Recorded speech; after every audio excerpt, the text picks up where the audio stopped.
बुद्ध पूर्णिमा का यह पवित्र और पावन दिवस पूरे देश और दुनिया को यह संदेश दे रहा है कि आइए हम योग करें, प्राणायाम करें और अपने जीवन को खुशियों से भर दें। अपने देह को रोगाले नहीं, दिवाले बनाइए।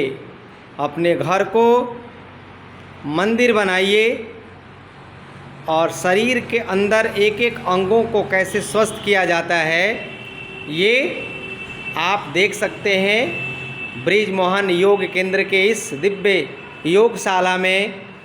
यहाँ पर बहनों के द्वारा, छोटी छोटी बेटियों के द्वारा अलग अलग अभ्यास किए जा रहे हैं और इन अभ्यासों को बड़ी ही प्रामाणिकता के साथ सिद्ध किया जा रहा है।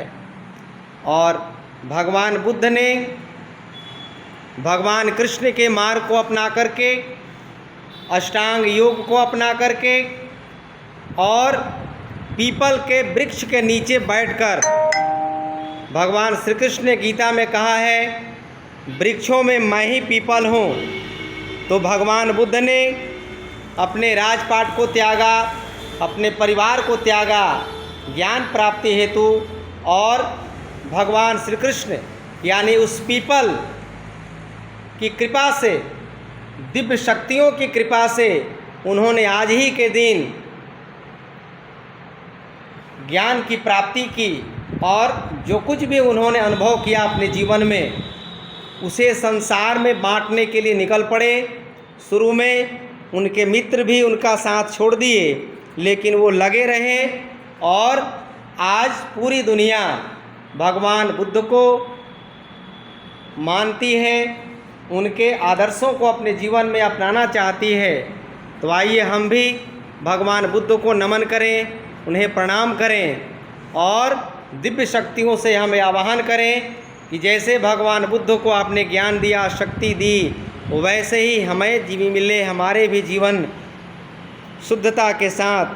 कहा गया है कि जो व्यक्ति शुद्ध हो जाता है वह बुद्ध हो जाता है।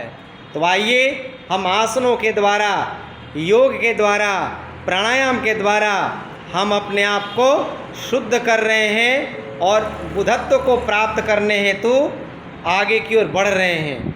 लगातार इस अभ्यास को करते रहेंगे, लगातार। हाँ, और प्रभु से निवेदन जरूर किया करिए, प्रार्थना करना पड़ेगा, क्योंकि प्रार्थना के बिना हम ईश्वर की कृपा को प्राप्त नहीं कर सकते हैं। हे प्रभु, हे परमात्मा, हम आप ही के संतान हैं, हम आप ही के पुत्र पुत्रियां हैं, हम आपके शरणागत हैं, हम आपके चरणों में, हम आपके शरण में आए हुए हैं। आप हमें बाँह पकड़ के उठा लो प्रभु, हमें गोद में बिठा लो, हमारे ऊपर अपनी कृपा दृष्टि बरसाओ।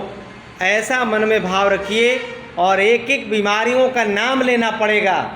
जैसे पहले युद्ध हुआ करते थे तो नाम ले ले करके बाण छोड़ा जाता था। आज अमुक राक्षस को मारना है, शब्द भेदी बाण, शब्द को सुन करके बाण चलाया जाता था और वो बाण उसको भेद डालता था। तो आप भी, घुटना दर्द है तो जिस घुटना में दर्द है उस घुटना का स्मरण करिए, कमर में दर्द है उसको याद करिए, वहीं पर ध्यान को केंद्रित करके अभ्यास करिए।